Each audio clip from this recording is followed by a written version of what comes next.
small business? Like many of us, I'm sure you're feeling it. Business is hard, and now more than ever, you need to have a plan to help your business not just survive, but thrive. And it can happen as simply as thinking with the end in mind. I'm Marcia. I'm a business growth strategist. I've helped tons of small business owners to establish and implement a tangible plan that guarantees increased profitability, guides your growth, and plans for your future exit. Because a business worth selling is also a business worth owning. And I want to share those strategies that I've earned and learned with you on today's Profit with a Plan podcast. But before we get started, I have something to share with you guys. I've put together an insightful Think Outside the Box live web class on Wednesday evenings at 6 p.m. Pacific time. It's specifically designed to help you learn how to turn your business into one worth selling, even if you aren't thinking of selling it yet. Why now? Join me and find out all the benefits that come with having a sale-ready business. Register for free at exitwithaplan.com. So I'm really excited to have my guests on today, Rhamy Alejeal. Did I pronounce that right? So very close. Rhamy Alejeal. Rhamy Alejeal. Okay. And his wife, Elizabeth, are owners of People Processes. It's an integrated automatic HR processes. So Rhamy and his team work with hundreds of companies across the US, helping them learn how to stop pushing paper and start prioritizing people. In addition, Rhamy serves on the Federal Reserve's Industry Council on healthcare, providing insights into employer costs and how they affect businesses today in today's marketplace. He holds a bachelor's in financial economics, woohoo, and an MBA with a focus on economics. I took a lot of economics in my education as well. That's why I was cheering. His book, People Processes, was an Amazon #1 bestseller in the HR category and one of Inc.com's top 10 leadership books in 2018. Congratulations, Rhamy. That is awesome. Welcome to Profit with a Plan podcast. Thank you. I'm glad to be here. Yeah, so we were talking a couple weeks back, and I just love the philosophy on your angle of bringing businesses to have more profit when they focus on the people that are doing the business for them. And we know that it's not just the owner, they have a team wrapped around them. And you've got some really great insights on how to engage that team in a way that they can increase profitability in the company. So share with us, first of all, why is it the team and not the business owner that's going to bring in the more profits? Sure. Well, every business goes through an evolution, right? You start, the great example from E-Myth Revisited, right? Back in the day is you want to sell cakes, right? And you know how to make cakes very well. So you make your pies, you make your cakes, and you sell them. But just getting from the person who knows how to make cakes to a business that knows how to do it is a heck of a journey. And that journey is normally built around implementing processes that allow others to step into your business and perform and create those cakes, replace those tires, provide the coaching services, whatever it is that you do. You need processes to deliver your product. Most business owners understand that. They recognize that journey, and it's a heck of a thing. That's that journey of first being able to make a good cake and then writing it down and having a process so that someone else can make that cake. Yes. We call those operations processes, right? They're the process around delivering your service or delivering your product. And a lot of businesses never make it that far. And if you are someone who has that, congrats, you are already in the top, 5% of businesses in the entire world, easily. Yes. Even once you know how to make a cake and have the processes in place so that others can make cakes with you, there's kind of a third tier, though, which is being able to have employees or team members who can make decisions about new things without following a standard operating procedure. And that is a place where a lot of businesses die. They are amazing humans that can bake beautiful cakes. They are smart business owners who realize they need to make processes for cake delivery, but they never take that further step of creating processes that make people who can figure out the next cake delivery. And that's where we come in. People processes is that one step back to make the people who will come up with new processes, basically. Love it. So many business owners shoulder the weight of the entire world, their business world on. Especially intellectually, right? It's like, oh, Exactly. I just want people who will follow my directions, Lord. And if anything comes up, I'll figure it out. That's a place to be. But once you hit 8, 10, 12, some companies it's 5, but once you hit a certain number of employees, new stuff comes up every day. You can't just say, well, luckily I have 585 standard operating procedures, just find the right one. Because every day there's something new. Yeah. And that's the processes that go into making new trusted people who will behave like you do, like the business owner would, even when you're not there. That's the goal of people processes. Wow, that's a fantastic viewpoint too, because you want to teach your employees how to fish, not just how to eat the fish as they come along. They have to be able to think for you. Now, obviously, if you're training them and leading them, that you're putting a philosophy in place where they're gonna make the decision that matches with what the direction you want to go in and the right avenue and the right values and morals that you have inside your company. But I think that's a huge shift because we're control freaks, right? Right. When you look at it, it depends on the business owner I'm talking to. Most business owners, though, do have a view of the sales process and the operations process. They think about it. They know that there are pieces in the customer life cycle that they can tweak and improve.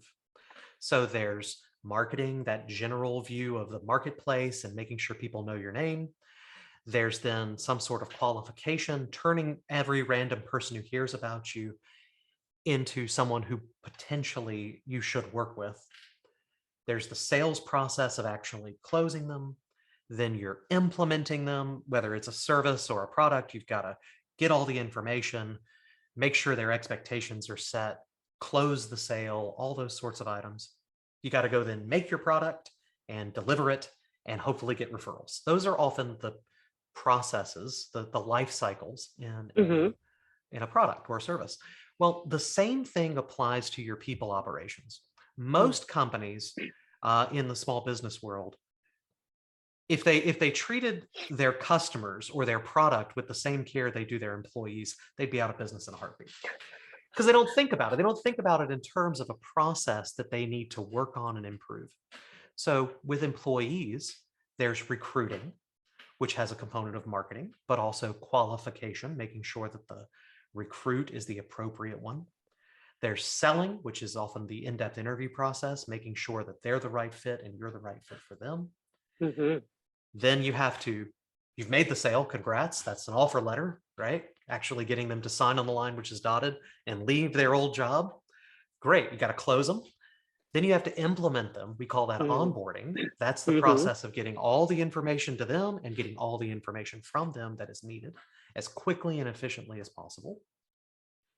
Then you have to actually deliver. And in the employment relationship, that's often in the form of training or performance management. You got to actually do the thing that you said you would. The employee has to do the work they said they would, and you have to do the leading and management that you said you would in the interview. And that process is very similar to delivering a product. It should be looked at and analyzed and improved over time. And eventually they're done, and you want to be able to offboard them, just like you want to be able to part on good terms with a client and be in a position where they could continue to refer you or still think highly about your business, even after they no longer do business with you. So that offboarding is a component of these things as well. I love the parallel view of something that we all know, the sales process, right? And implementing that into an employee process. Because I think that's the hardest thing to do. I've got a client I'm working with right now, and she's brought on and she's expanding. So she's at about 7 employees now. And she's always been a do-it-herself, come in, how come I can do it at this time? And, and we're developing those things back because she's hiring the next group, and we want to be able to bring everybody onto the same page. And she's struggling because she doesn't.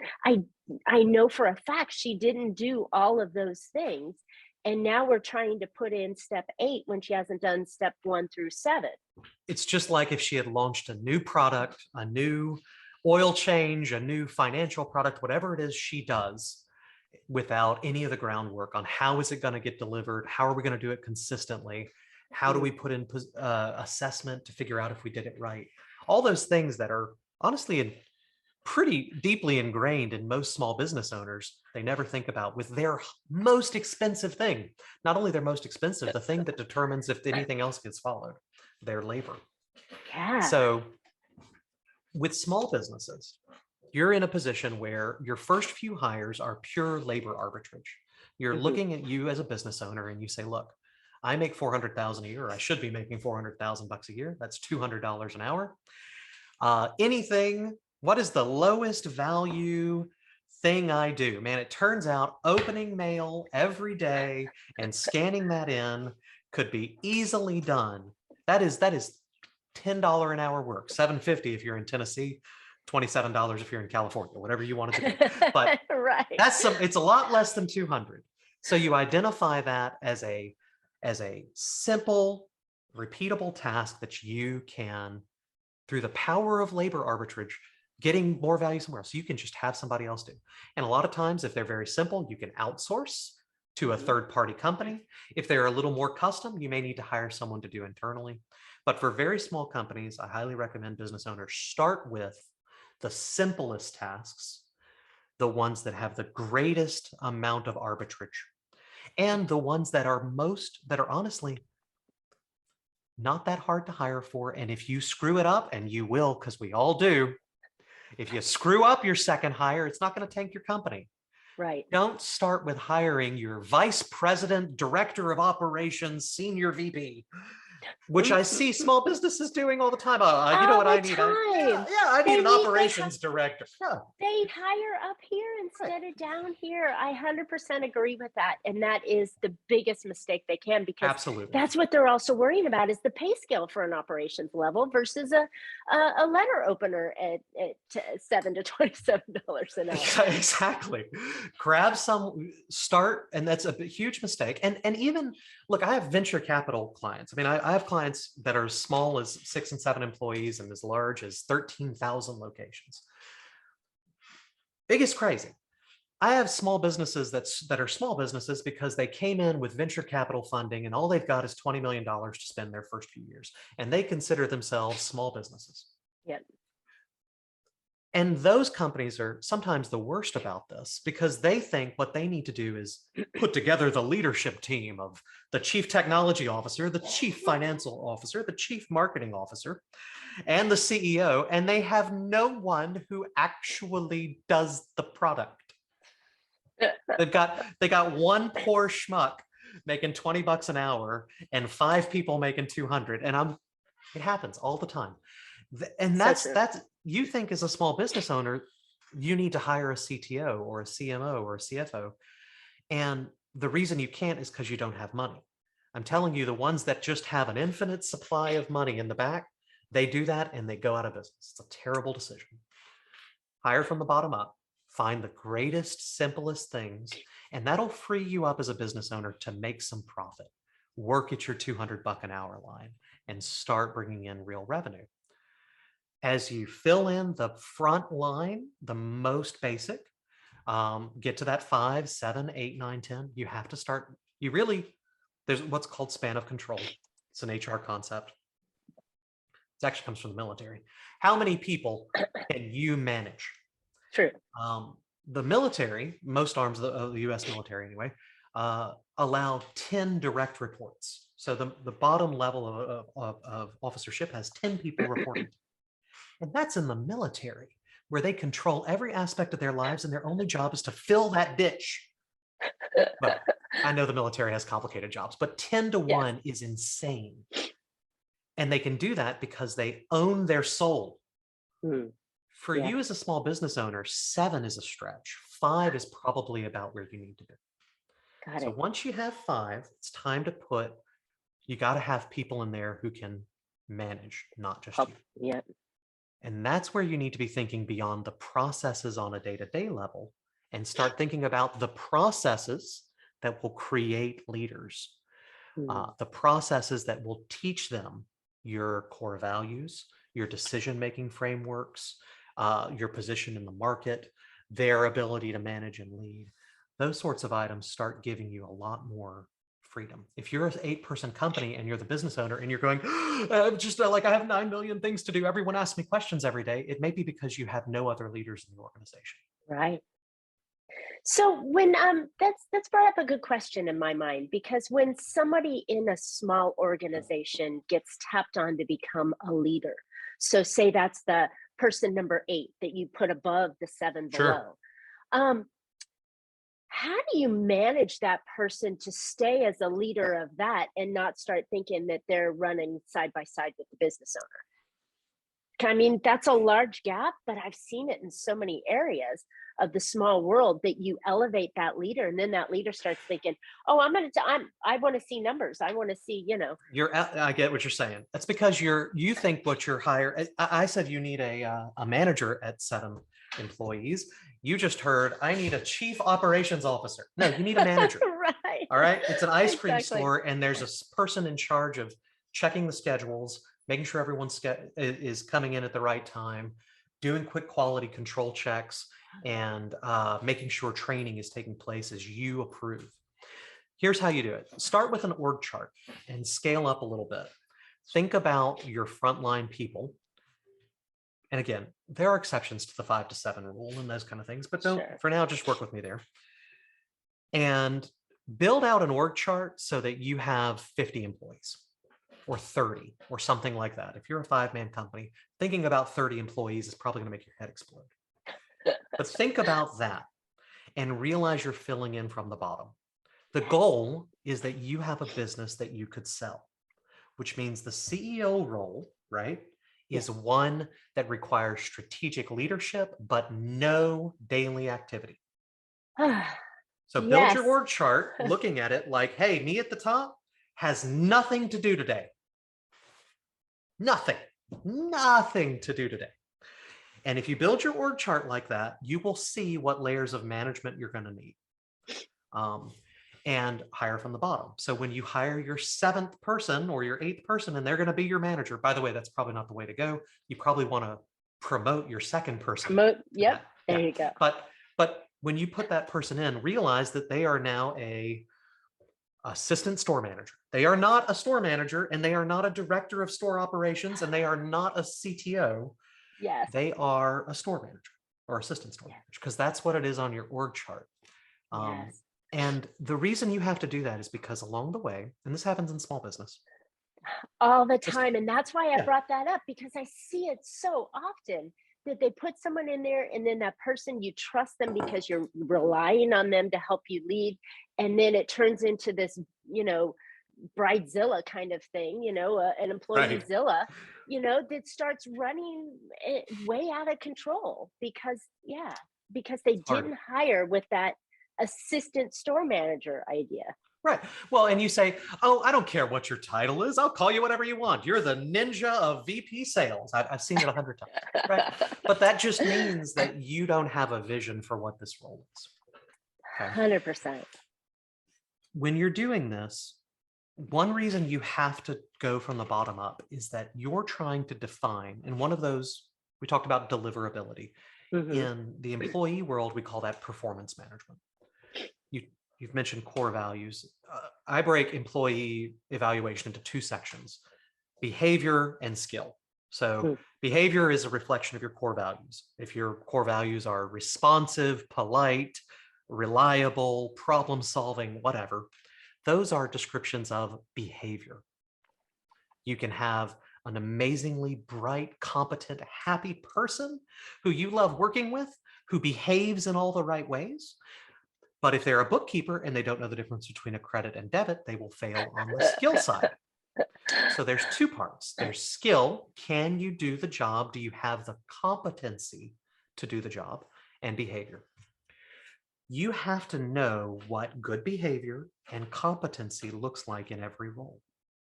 So start with your front line, because that's easy to define. It's someone who puts sugar, milk, and eggs in the bowl in the correct order and runs it for the right time.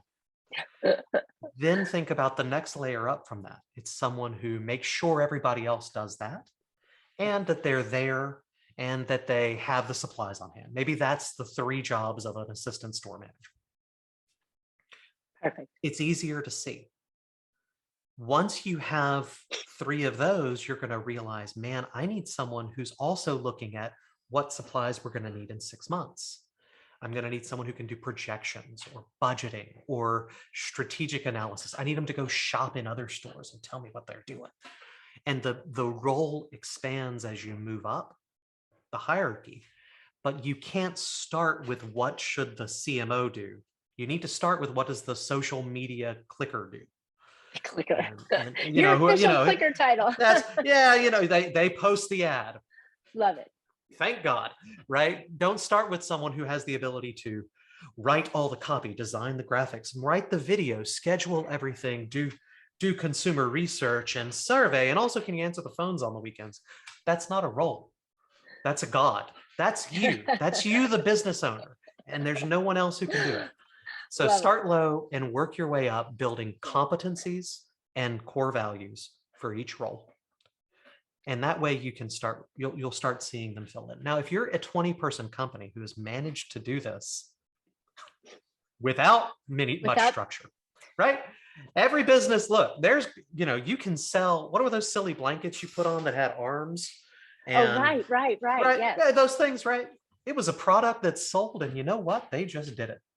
They just did it. And it turns out they, every third one, the arms would fall off, and, their return rate was 35%, but they figured that out after they had 100 million orders. Right. Maybe you were in the same boat. You, through your nonprofit, your business, you've gotten to 20, 25 employees, and you haven't spent the time putting these processes in place. It happens. First of all, congrats. You, through the dint of your genius, made this happen. Yes. You likely have 20 to 30% of your staff that if you fired, you would be more efficient. If you fired them, your day would go easier. Yeah. You may not know who they are, but they're there. So for those companies that haven't invested in people operations, maybe you're an entrepreneur that's been out there selling, getting, and now you look back behind you, you got 20 people who all hate each other. You're dragging along. Yes, you're dragging along that don't, your first place is to think about putting in these systems, because I guarantee you 20% of your labor spend is counterproductive, not just useless, but every dollar you spend is costing you more. Right. So putting in place these, just like if you had shipped off, if you, without any process, just shipped a product over and over and over, never looking at it to see if you could make it better, to figure out if you could provide it cheaper, to figure out if you could make it more reliable. By the time you got to your size, I guarantee you 20% of them would be crap. It's the same with your employees. It happens. Love it. Now you can either fix them or you can replace them, but either way, you need a quality process to make sure you put the right people in, that you train them appropriately, that they have reasonable guidelines. And those are the sort of things that my company actually does for others. But you don't necessarily need us. You can do it yourself, turn your focus inward, and see if you can get more efficiency out of them. That leads to our ultimate goal of being more profitable, right? I mean, when you're managing the right people, doing the right job, and they're effective at it because you've trained them and processed, and you're not running around like a chicken with your head cut off going, oh, go do this, go do that, let me check this, let me check that. Then your company starts producing what they're supposed to. I know that you said several times that these people are costing you more money than they're bringing in. And that could be a total problem for the company if you're trying to grow because you didn't do the steps. So knowing that, I'm in that position. I've got 20 people I'm dragging along. How do I go back? How do I make sure that I can clean them up and move those forward that can, and slowly kick to the curb the other ones? Because it's pretty difficult to fire somebody these days. It's not a fun time. So there's a couple steps. Let's say you have a decent view of who is and who isn't. Let's start with that scenario.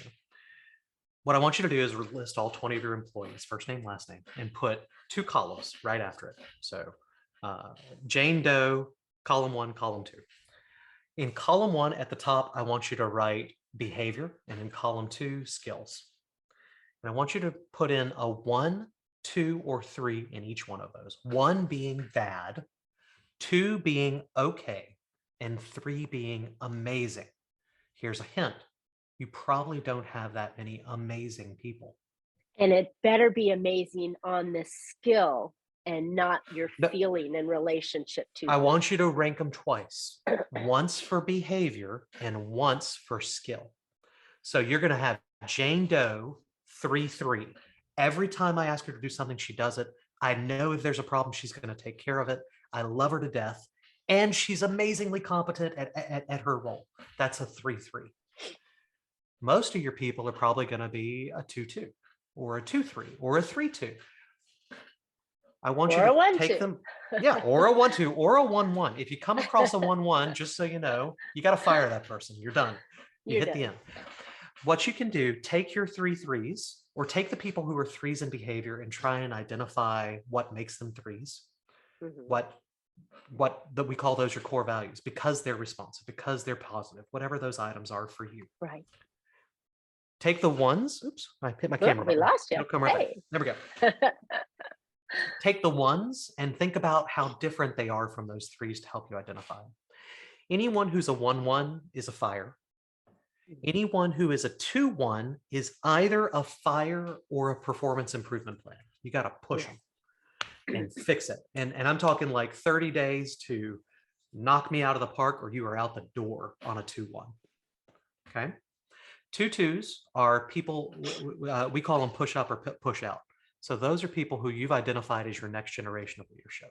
Time to think about how you can use them better. And anyone who's a 3-3, you need to be looking at and saying, they probably, if you have 25 employees, there's probably 3 or 4, 5 3-3s. They probably account for 80% of your company's value. So you need to be thinking about, how do I make sure they stay? What am I doing for them? And what can I do to make sure that I'm utilizing them to their fullest potential? Fantastic. Or even multiplying them. So taking the 2-2s or 2-3s and having them be mentors to bring them up to the 3-3s. I always recommend that employees push up. So this is an important thought. Mentors are great. But a lot of times in the design of those, it puts the impetus on the mentor to mentor the mentee. That's not the way it works. Okay. When you put in management or mentorship or seniority or whatever, you have to make clear that it is the subordinate's responsibility to extract responsibility and knowledge from the senior. I like that. You can't have a manager manage 7 people and maybe they have a weekly, we call them a PPP meeting, plans, progress, and problems meeting, whatever you do. They have a weekly one-on-one. It's not the manager's job to have 7 one-on-ones with their employees. It's the employee's job to have a one-on-one with their manager. They come to that meeting prepared to present what they're supposed to present and catch if their manager has a problem. If they're not, if the employee is not getting that meeting with that's their like job duty number 1 is put the flour in the pot. Job duty number 2 is report that you put the flour in the pot to your manager. That's it. And if they aren't, so you have to make sure that whenever you're thinking about bringing someone up, as you put it, like bringing your 2s to your 3s, you need to think about it instead as pushing your 2s up to 3. I love it, because then you find the drivers, then you find the people that want to do it instead of pulling. Oh my gosh, come on up. Where's the and your 3-3s may be charismatic. They may be able to inspire a brick to work hard, but you can't put that on them. Don't give them bricks just because they can. So, so start with your evaluation. You're going to identify who needs a PIP, who needs a promotion, and who needs to go out the door. So that's your start. You want to then match that to that org chart I had you draw up. Right. What do we actually need? And figure out, start with your easy people, your 3-3s. I'm sure you know where they go, work your way down. You'll probably see a lot of blanks that no one on your current team fits. and that's your job. Welcome. You just write your name in on all those business owners to give yourself the understanding that, great, you're in charge of that until you hire somebody. That's right. And the people who can't make it from your 3-3 list over to your org chart, I got bad news. You hired someone wrong. It's not their fault. You did it wrong. You shouldn't have hired them in the first place. Or the market changed, and now you got to do the grown-up thing and help free them back to the market to find a better place. And it must be done. Must be done. It must be done. You know, otherwise you're doing a disservice to your 3-3s. You're screwing them. Exactly. The line that I constantly hear is hire slow, fire fast. And so when you can find the right people for the right roles, get them in, get them doing, and I love the idea of filling the bottom layer first. Then you can, you know, if they're not working out, get rid of them really quickly, because otherwise they create a cesspool, and it brings everybody down, whether they're a good employee or bad employee. But your mentality of, oh, they're not working to their fullest, brings everybody down. I want to give you an analogy on going back to hiring at the beginning. Your CFO is a marriage partner, and you're hiring them off the street and giving them the keys to your castle, and probably a divorce agreement if anything happens. Start with the frontline work. I like to say to people that the leaders you work with they're going to be like your family. They're going to be your spouses. They're going to be your parents and your sisters and brothers. They're going to be people who stick with you a long time. The only way you know that is if you go through the experience of first casual dating, and then maybe spending a weekend together before you marry them. Give yourself some time. So try to hire from the bottom. And you as an owner or an executive director or whatever your leadership role is will get better at it. Just like you would be if a 16-year-old was going to marry that girl they met last week because, hey, they interviewed 4 people, don't you worry. They're going to marry them. You would go, you're crazy. But yeah, we do it in business all the time. All the time. Take a break. Oh my gosh. Date them a little bit. It should be easy. Just this. I've been married to my wife. I mean, my wife and I, high school sweethearts. And you work together. Every day. The rule is it should be easy in the beginning. Yes. That's why you fire fast and hire slow. It's not because you're just a bad guy. The truth is that when you hire somebody into a well-defined role, it should be like that first couple months of dating. Oh, my life is better. Birds are chirping. Every time I walk into the room, this person just makes me smile. That's what a new employee should feel like. If for any reason you don't feel that way, it's just like you went on a date and they were like, well, you want to split it, honey? You know, it's like, oh, you don't, whatever your red flag is. I promise if in the first couple weeks you feel that way, you made the wrong choice. So start with dating. It's very easy. As long as things are going easy and everything's going well, maybe you take that next step. Maybe you put them in charge of something or some other people. You start giving them more responsibility. And you'll find, just like being engaged is harder than dating, and being married is harder than being engaged, and being married with kids, that's a lot harder than dating. Before you start having kids with somebody, let's try them a little bit. So work your way up and you'll find it. You'll find it. You'll find the right people. Yes. And I think that you've just turned this whole process around in a way that really makes fantastic sense. And I think that the business owners today really need to start thinking, hire down, build them up. And gosh, I mean, almost everybody knows what a divorce feels like, whether it's themselves or a friend. When you're married in business, it's a harder, uglier divorce because it affects your financial livelihood. So yeah, well said. And yet people start businesses with a partner all the time. I know. Or they've been in business for a few years and they've got it together and they're like, I know what I need. I need someone who's going to share the load with me. No, you don't. You just take a deep breath, buddy, before you take that. Let's see what happens first. Well said. Well said. All right. Where can listeners find out more about you and your book and your program? Please tell us. Thank you. Well, peopleprocesses.com. If you have more than 10 employees, maybe fewer than 100, and you're thinking, God, I need someone who's going to come in and do this for me. We do that. We're a complete HR organization. We can take that over for you. Peopleprocesses.com. Fill out a quote request. I'll meet with you personally. I have about 20 employees. We're not a huge company either. And I'd love to show you what we can do. For most of you, though, go to peopleprocesses.com/profit with a plan. On there, you can sign up for our podcast and email list, and we will email you I think what you should start with, just from our discussion, is maybe some evaluation on recruiting. We call it jobs analysis. If you sign up at Profit with a Plan, peopleprocesses.com/profit with a plan, I will email you a job analysis form. It's something you can give to your 3-3s and say, tell me what you do, how you do it, and what's important, so that when you go to recruit and fill in those things, you know what to look for. Don't try to guess it. Ask them, 3-3s.